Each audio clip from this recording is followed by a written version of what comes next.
ট্যাংরার ছবি ঠিক কি, তাই আমরা দেখব। সঙ্গে রয়েছে আমাদের প্রতিনিধি অয়ন ঘোষাল। অয়ন, ট্যাংরার ছবি ঠিক কি উঠে আসছে?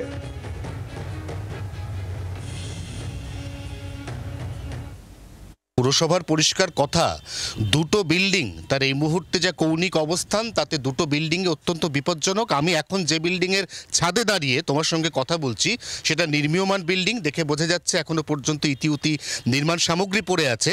আর একেবারে এই যে পাঁচিল ছাদের, তার ঠিক পাশে যার একটা ছাদ, এই ছাদটা আসলে পাশের বাড়ির ছাদটা এগিয়ে এসছে। সর্বশেষ যে এই মুহূর্তে সেই ছবি আমরা দেখাচ্ছি তোমার মাধ্যমে জি24 ঘন্টার দর্শকদের, দুটো বাড়ির মধ্যে ব্যবধান কতটা কমে এসছে কৌণিকভাবে। এই মুহূর্তের অবস্থানগতভাবে দুটো বাড়ি ঠিক কোন জায়গায় কোন বিপদের মুখে দাঁড়িয়ে আছে সেটা একেবারে এইখান থেকে, অর্থাৎ ছাদ থেকে পরিষ্কার। এবং দেখো, যত আমরা নিচের দিকে নামতে থাকবো ততই কিন্তু আমরা দেখবো যে গ্যাপটা বাড়ছে। অর্থাৎ ছাদে এই মুহূর্তে দুটো বাড়ির মধ্যে যে ব্যবধান, সেই ব্যবধান নিচে নয়, সেই ব্যবধান কিন্তু নিচে অনেকটা বেশি। আমরা নেমে যাচ্ছি, আমরা G+4 এখানে ছিলাম, এবার আমরা ক্রমশ সিঁড়ি দিয়ে একটু একটু করে নিচে নামছি এবং আমরা এই মুহূর্তে দাঁড়িয়ে রয়েছি 3rd ফ্লোরে, অর্থাৎ 4 তলায়। এখানে দেখো, এখানে কিন্তু ব্যবধানটা অনেকটা বেশি। অর্থাৎ এই যে ব্যবধান, সেই ব্যবধানটাও কিন্তু হাত দিয়ে ছোঁয়া যাচ্ছে। আমি হাত দিয়ে ছুঁতে পারছি। এই যে পাশাপাশি দুটো বাড়ি, এই দুটো বাড়ির মধ্যে এই যে ব্যবধান, আমি এই ব্যবধানটাকে হাত দিয়ে ছুঁতে পারছি। অর্থাৎ এই বাড়িতে দাঁড়িয়ে আমি পাশের বাড়ি ছুঁতে পারছি। এবং দেখো, এই যে কার্নিশগুলো, ক্যামেরা বন্ধু কমল জানার কাছে অনুরোধ থাকবে, দুটো বাড়ির কার্নিশ, পাশের বাড়ির কার্নিশ 11/2 এবং তারপরে এই বাড়ির কার্নিশ 11/2A, এই দুটো বাড়ির কার্নিশ কার্যত মার্চ করে গেছে, সেটা ওপর থেকে আরো স্পষ্ট করে বোঝা যাচ্ছে। এই অবস্থায় এই দুটো বাড়ি একই রকম বিপজ্জনক।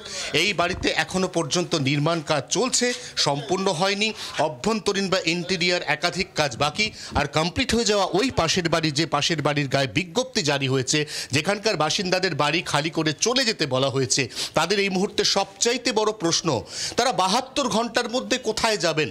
এই বাড়িতে তাদের দীর্ঘদিনের বসবাস, এখানেই তাদের বড় হয়ে ওঠা, এখানেই তাদের পরিবার পরিজন, সেইখানে সমস্ত কিছু একেবারে ওভারনাইট রাতারাতি ছেড়ে দিয়ে ফেলে দিয়ে তারা এই এত বড় শহর কলকাতার বুকে কোথায় আশ্রয় নেবেন? এটাই কিন্তু তাদের কাছে এই মুহূর্তে একটা খুব বড় প্রশ্ন, যে প্রশ্নের উত্তর এখনো পর্যন্ত অধিকাংশ ক্ষেত্রেই মিলছে না। আর যাদের মাথায় হাত পড়েছেন, অর্থাৎ আবাসিকরা, তারা কি বলছেন শোনাব।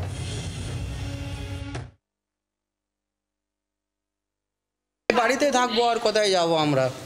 কোথাও আর যাওয়ার নেই। থাকে, হ্যাঁ। সেখানে যাবেন না, এইখানেই থাকবো, যা হবে এইখানেই হবে। বলেছে 72 ঘন্টার মধ্যে খালি, সেটা দেখা যাক, পুরো বিল্ডিং যা বলবে সেটাই মানবো। আর এটা কতদিন ধরে ফিল করছেন যে একটু করে হেলে যাচ্ছে বা কিছুটা? সেটা কিছু বুঝতেই পারলাম না আমরা, এই কাল থেকেই আমরা বুঝতে পেরেছি। বাংলার আওয়াজ, বাঙালির আবেগ, জি24 ঘন্টা।